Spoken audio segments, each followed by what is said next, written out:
You want to talk about verses?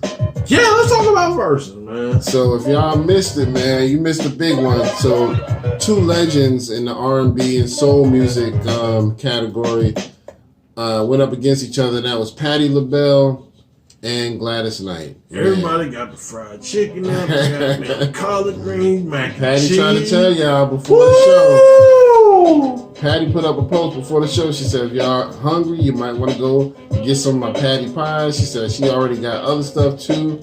Chicken, all of that other stuff, man.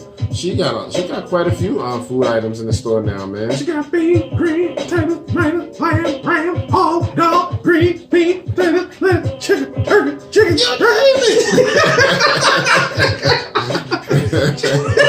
You name it. She got it, man. Yeah, we do performances all week. all week. All week. So, but yeah, I really thoroughly enjoyed it, man. I mean, you know, you got to really hear some behind the scenes stories and how close they were as friends outside of music. How they're, you know, godparents to each other's kids and stuff like that. You know, they were really chill. Yeah. Definitely a different vibe than the Brandy and Monica. Right. Definitely chill. And it was awesome to see Donnie Warwick come out at the end. Warwick, yeah. Yeah, Dionne Warwick. Yeah, that was awesome. Yeah, that was cool, man. I was not expecting that, so you know, then they sung "That's What Friends Are For" all together, so that was dope. I really enjoyed it, man. I was working, but I was still watching. You know what I mean? We know. I had to have my phone right there, you know, so I could at least catch some glimpses. And I ain't gonna lie, when I New Attitude, Patti LaBelle came on, I was chilling, boy. I was getting it. I had my little headset on trying to take calls, but I was just getting it. I was jamming. Yes. Man, that's my song right there, man. Yeah. I got a new attitude. Yeah, that one thing that was cool about that whole thing, because they had you had all that time, capsule.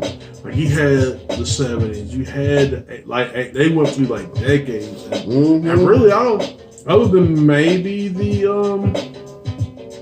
Babyface one, you didn't really have a decade like that. Right. That's one thing that was cool about them.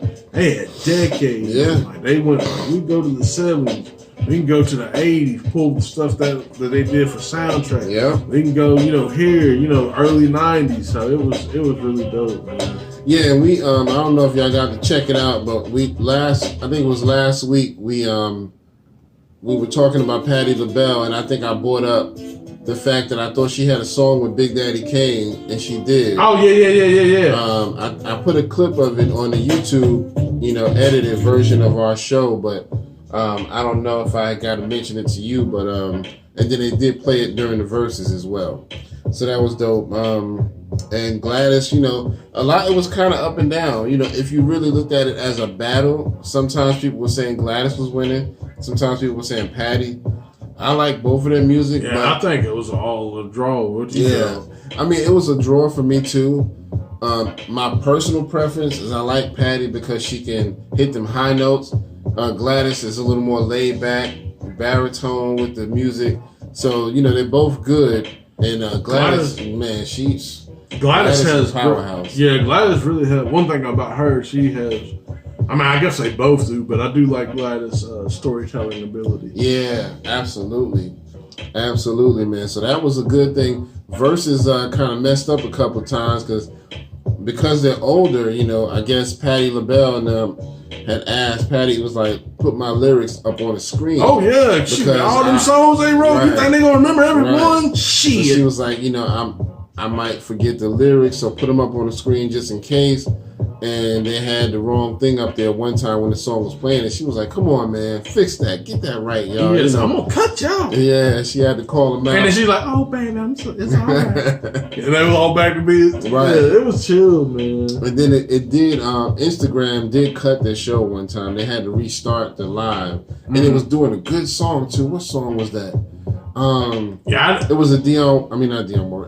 Gladys Knight was singing, and they cut it in the middle of a good song that she was doing. So she redid the song. I guess they must have told her. Was it leaving Midnight Train to Georgia? Yeah, Midnight Train to Georgia. Yeah, because I did. Yeah. I'm like, damn. I was so mad, boy.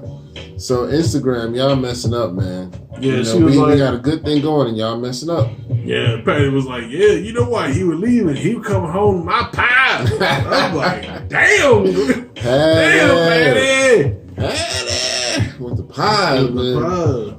I love Patti LaBelle, man. Oh, she was the truth, man. Yeah, man. And she cooked like on stage. Yeah, like she cooked, you know, she catered to people. Yeah. Like while she singing, like, yeah, that's a down home woman. Yeah, you know she got a cooking show, right?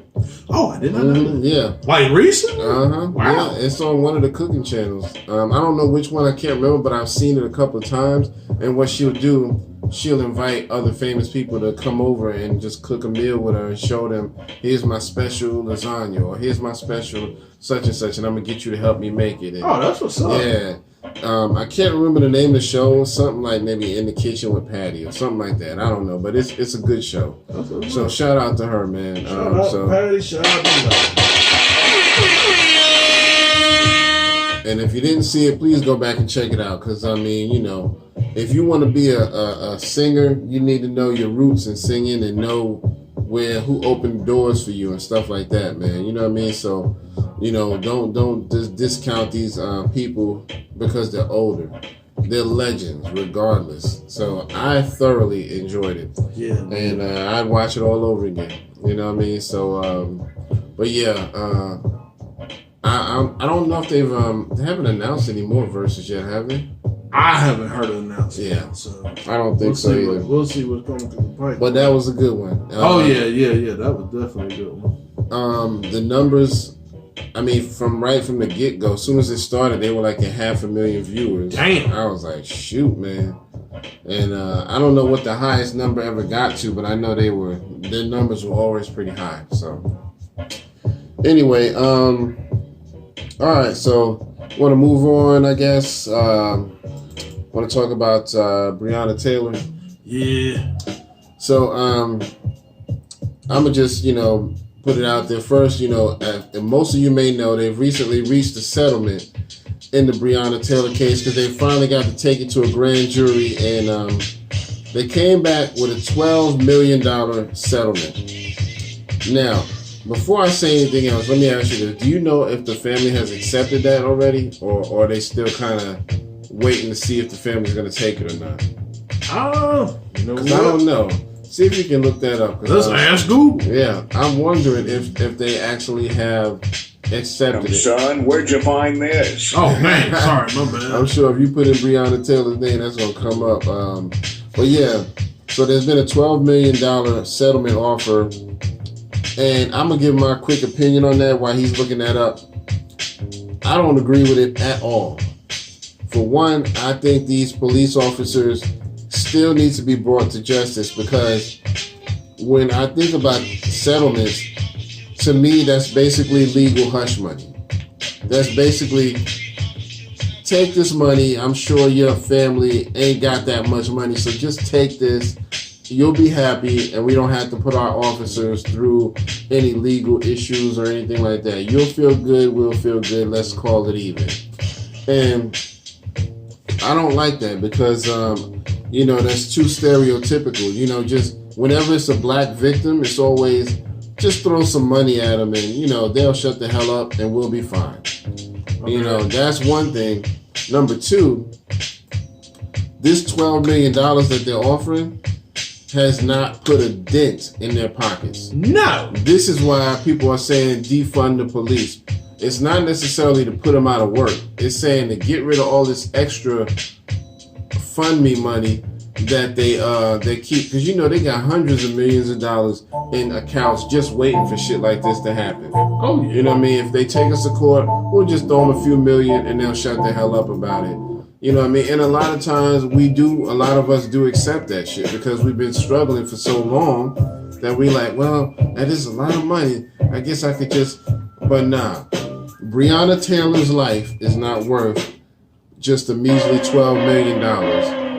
And I'm not here to trade off justice for no measly ass $12 million. $1 million don't go no fucking way no more. Oh God, nowhere. So you can lose. we about to lose Instagram. You can lose $1 million on a bad cracker. Yeah, we'll see y'all next time, Instagram. Peace. But yeah, so I definitely do not agree with that, man. I do not agree with that at all. Justice is invaluable, man. You can't just throw a price on it. To me, it would have to be they need to serve some time, and then I'll accept some money. But I feel like if the family accepts this money, then them officers are not going to do no time. So, did you find anything out? Well, this is from the Washington Post. So, the city in Louisville announced this. Oh, it might be. Oh, dang, is that notification? Yeah, it'd be all right. All right, so the city of Louisville announced a $12 million settlement Tuesday with the family of Breonna Taylor and a number of charges on how local officers obtain and execute search warrants. It's among the largest payout for police killing in the country's history, according to a Taylor family attorney. That's another thing that I wonder who the fuck that attorney is. But that's another thing they do. They try to make you feel like you should take it because this is among the largest settlements in history. No, I don't give a damn. That's not enough for me. But anyway, go ahead. I'm just skipping out here. The settlement is of mutual interest, says Sam. I think it's Aguiar, an attorney for the Taylor family. In an interview Tuesday, the city was able to afford this level of justice. And Breonna Taylor's mother had been adamant from day one that reform was needed to reduce the likelihood that no other family has to endure this type of tragedy. So what does the settlement do? Right. That's what I'm wondering. Is there some kind of contractual agreement where, this is it, no arrest? You know what I mean? And you know what I mean? That's what I want to know. They're not really giving much on details, and they're not even saying whether they accept it or not. But it almost sounds like a little bit toward they're leaning toward the family did accept it. You know what I mean? Yeah. I don't know. So, but yeah, just ridiculous, man. I would not, man. I would not. Oh, you know what? I remember what I wanted to say earlier. So Plies was talking about the Breonna Taylor situation a little bit and some of the other recent events that have happened in recent news. So if y'all haven't heard, there was a recent shooting in LA where some gang members, I think maybe they were, ambushed the cops and shot them up or something. Damn. Yeah. So they they I don't know if it was an ambush or not, but basically some cops did get shot. And so the reward is like $100,000, you know what I mean? Mm-hmm. For them. And so Plies was kind of making reference to that. He was like, yo, so you so quick to offer a reward to catch these people, but you haven't done anything as far as the people who shot Breonna Taylor. Yeah. You ain't offered no reward for none of that. They just walking free. They're walking free. Yeah, there's no reprimand. Nothing. Yeah, no you just justice, getting the money. They basically got a pat on the back and say you did your job. Yeah, and like I said, most of the lawyers are going to get most of that money. I mean, the family will get a couple. I think the family will probably get, when it's said and done, a couple of mil, but they're not getting that whole $12 million. Yeah, the lawyer going to take a good chunk of that. So it's and even if they got the whole 12 mil, to me that's not enough. It's just not, man. I mean, you broke in an innocent person's house. Number one. Number two, the person you were looking for, the address was completely different. Yep. And then number three, the person you were looking for was already in police custody, in jail somewhere. So, to me, this little $12 million, that ain't shit to me. And I would be disrespected. I feel disrespected if I was the family. If they take it, that's up to them. I'm not judging, but if it were me, that's not enough for my daughter's life. I'm going to tell everybody right now, if ever there be a case of something happened to me or Curtis, do not, I repeat, do not get motherfucking crump as your representative. Because you're not going to get justice. Right. You're going to get goddamn settlement. Right. Don't do that shit. Exactly. You don't need no settlement. We need justice, man. Yeah, man. Yeah, stop trying to settle all the damn time. And you know, we as people need to stop accepting that type of shit, man. Yeah. You know what I mean? We better than that. So yep. It's not good enough for me. But yeah, so you know, I just really feel, you know, let down by the justice system when it comes to that, man. You know, I'm glad they offering a decent amount according to history, because it's like they're saying that's one of the largest settlements ever offered. It's still, you know what I mean? To me, it's still not enough, because you know good and well, whatever their whole bank account is, they're only offering you a pinch of it. So you know they got buku money in there that they just settled. This is money that's earmarked just for lawsuits. Oh yeah, they ain't stupid. Yeah, that's why people are saying defund the police, because all of this money y'all got earmarked. This 12 million. That's just a pinch. So you're not fooling nobody this way. I know. You know what I mean? I know how it runs. And so that's why people are like, you don't really have to have all this money. If you didn't do all these injustices, you wouldn't have to worry about paying everybody out all the fucking time. And that's the thing, man. And that's another thing too. They still trying to run this game. The Negroes y'all tried to fool yesterday ain't the same Negroes of today. Yeah, you know what I'm saying? A lot of people get washed y'all shit. Yeah. Y'all can't stand it. Exactly. So, yeah, it's really just, you know, it's really sad, but we will keep y'all up to date on that, and we'll let y'all know whatever we find out. You know, I just keep praying for justice, because I ain't praying for settlements. I'm praying for justice. Yes, sir. I'm tired of seeing these motherfuckers walk away. So we'll see what happens. Before we move on to the last thing, did you want to say anything else about Breonna Taylor? Nah, I think that's it, man. Just well, prayer to the families. Yeah, man. I do wish healing on the families. Yeah, man. And you know, her boyfriend, who actually I hope he, you know, be able to get justice, right? Because he's moving forward, and I think for what I heard, he's not got Crump representing him, so I think he's got someone else. Yeah. So I think they're doing other steps, you know. But we'll check that out. Yep. So we before we close out, we want to talk a little bit about the recent shooting that took place where a white guy, Paul Ware, shot 2 police officers. Now this one was really interesting to me, man, because it was the classic it was the classic white privilege situation where they pulled this guy over. Only thing they pulled him over was because his tags were expired, and then they found out his insurance had lapsed or whatever. So because of that, they were like, okay, you know, we're going to have to tow this car. We can't let you just keep driving. You're way past due on all this stuff. And the video I saw was about 7.5 minutes, I believe. Maybe 8 minutes. And for 6 of those minutes, at least 6 or more, they could not get this man just to get out of his car. Now, the one cop goes to his side of the car, and the other cop goes to the other side. So the one that's on his side is like, yeah, you got to step out the car. We got to talk to you.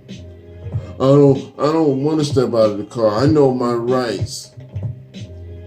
And they went back and forth literally for 6 minutes. That's 5 minutes and 59 seconds more than what we would have got. Because we get told one time, step out the fucking car. Oh, you best believe we best to step out that fucking car, because if not, we about to get it. Now, so they said it a few times nicely. You know, step out of the car. Nope, I'm not getting out of the car. I know my rights. This is bullshit. First of all, we don't even get to say shit like that. You know what I mean? Yeah, we don't even get to cuss at the car. I mean, they just kept pleading with him. Sir, step out of the car, please. I want to speak to your supervisor. So he told the one cop that was on his side, I want to speak to your supervisor. The other cop said, that's actually me. I am a supervisor. Step out of the car. well, I know my rights. You see what I'm saying? It's already a tactic. It's because he wasn't expecting that the other guy would be a supervisor. He was like, yeah, I am actually the supervisor. I'm the sergeant. You can talk to me. What's up? Step out of the car. Well, now I want to speak to your supervisor. You know what I mean? All this stall tactics and it went on for 6 minutes. They finally get to the point where after asking him about 30 times to get out of the car, they finally get to the point where they're like, okay, we're going to have to try to pull him out of the car. And I mean, he's kicking and screaming and not cooperating. He's kicking at him. And when they finally get him out the car, next thing you know, he pulls out a gun and shoots both of their asses. Damn. And it's really sad because when you think of it, it's always those people like him that get the benefit of the doubt, you know, because you're not a threat. Supposedly. They always assume that those people are not a threat, but then let my ass, you know, do that same shit. You know what I mean? I'm not a threat. And if I just so much as say, this is bullshit, boom, I already got bullets in me. You know what I mean? And they kept saying to the dude, I'm going to tase you. I'm going to tase you. He even kept revving up the taser. You know, you can hear the little taser sound. Yeah. He kept revving it up, trying to threaten him with it with the sound. The dude wasn't fazed at all. He was stalling so that he could get to his gun. Because he already knew, I'm about to blow these motherfuckers away. Yep. You know what I mean? But I know you said you didn't get the chance to watch the video. Yeah, I'll watch the video, but it's really sad. But man. yeah, see, that's the thing though. Like when things happen like that, I mean, it's really kind of hard. I ain't gonna say necessarily to feel sympathy for the cops, because it is unfortunate that a life is lost, but at the same time, it's like, okay. Like you said, if it had been one of us, it wouldn't have been like that. You know what I'm saying? It had been another video that went viral about like, yeah, the cop beat these black guys' ass. But I mean, I'm not saying that they would do stuff like that. I'm just saying that's probably what that's what it would be. You know what I'm saying? So, but yeah, man, it's just ridiculous though, man. Like they shouldn't, you know. He should have complied. The guy should have complied with the officers. Right. Should have, you know what I'm saying? And, you know, all three parties would have been here. Yeah, he might have gotten into some trouble, but yeah. And it's like why do y'all not realize the pattern of behavior? Every time you think you're dealing with somebody who's not a threat, they always wind up fucking y'all up. Yep. Every time. And it's always the people who you assume are a threat that wind up not being a threat at all. So don't you think that y'all would get smart at some point and say, you know what? These fucking white kids, we need to watch out for them. Them the crazy ones. You know what I mean? I remember Dave Chappelle had a joke a long time ago where he was like, said, if you ever see a group of black guys walking down the street like a little gang or whatever, he said, and there's always one white guy there. He said, trust me, that white guy is the most dangerous motherfucker in that group. Because he had to do some crazy shit to prove himself. And it's like, you know, and he gets that respect. But I'm like, that's the same kind of thing. It's always the one you don't expect who's the craziest. And it really breaks my heart, man, when I see this shit. Because I'm like, he got away with shooting y'all. And, you know, just because you gave him the benefit of the doubt. My thing is, as soon as I tell you, if I'm an officer, as soon as I say get out of the car and you say, I know my rights, I'm not getting out, I already know right there, this nigga gonna be a problem. I don't give a fuck if you white, Indian, yellow, red, whatever. You're going to be a problem. Because now you're trying to resist. I'm just asking you nicely to get out of the car because obviously there's an issue. And he even went so far as to explain to him, well, I need you out of the car because I have to impound the car. I can't impound the car with you in the car. What the fuck is you explaining all this shit for? nah. Shoot this motherfucker and let's go home. Well, You know what I mean? Or tase him, whatever. I'm not saying kill him, you know what I mean? I'm about to say, I think the other guy took the... I ain't trying to make fun of the situation. But it's like, and he threatened to tase him probably like 10 times. I'm going to tase you, sir. Get out of the car. I'm going to tase you, sir. Get out of the car. I'm like, he does not care. And so you should already know if a person is willing to hear you threaten to tase them and still don't care, hear you revving up the taser and still don't care, just go ahead and tase him and get his ass to the ground, handcuff him, and go about your business. Oh, when they Stop. So they haven't caught him yet. I don't know. Now that part, I did hear a story that said they caught him like a day later, either 1 or 2 days later, and he surrendered. They found him at a home, maybe his parents' home or some shit like that. Watch they pull we gotta check his mental illness. Mm-hmm. Watch them pull that shit. Oh yeah, you know it's gonna be a mental illness. It's a mental illness. His parents gonna come out and say that we failed him as a society. Yeah. He's always been a troubled kid. I just never realized he would do anything like this. You know, even in kindergarten and all that, he was very different from the other kids. So he's always had mental issues. So he needs rehab, not jail. He doesn't need prison. He needs rehab. They always get that benefit of the doubt bullshit, man. Asshole. This is what the fuck you need. You need one, you know what I'm saying? I'm all for an eye for an eye. I'm sorry. Catch this motherfucker, he getting shot. Man, listen. But he needs to go to jail or prison for a long time, and I'm sure he will. But to me, that's not enough, because nowadays, people living good off the prison system. Yep. You got 3 hots in the cot. Come on, man. People living good off the prison system. So a lot of people don't really fear prison like that. As long as you get in there and you click up with the right people, he get in there and join the Aryan Nation motherfuckers and people who will protect him, he good. Yep. And if you look at his picture, he looked crazy as hell. He looked like he probably one of them skinhead Aryan motherfuckers. He ain't got like the skinhead, but he looked crazy, he tatted up and all of this dumb shit. You know what I mean? He looked like one of them white supremacist motherfuckers. He just looked crazy. So, you know, and I don't know, but I guarantee you, you know what I mean? I'm willing to bet, I should say, that he's one of those types. You know what I mean? Just against the system. You know what I mean? And don't care about nobody. Yep. So we'll see what happens to him, man. But I really hope that, you know, something harsh happens to him, because that's messed up. You know what I mean? You sat there and he played the victim. He kept whining and acting like he was the victim. You guys are picking on me and this is bullshit. I know my rights. You know what I mean? He really did kind of portray that, you know, that young and dumb and naive role, you know, like. They pulled that thing. Right. And next thing you know, boom, boom, boom. So it's a travesty, man. And it's literally, you know, disgusting, man, when I see shit like that, man. I don't care who it is. It's not a black and white thing. It's just to stop trusting people just because they're white. You know what I mean? These cops always do that. You always see the videos where when it comes to us, we don't get that benefit of the doubt.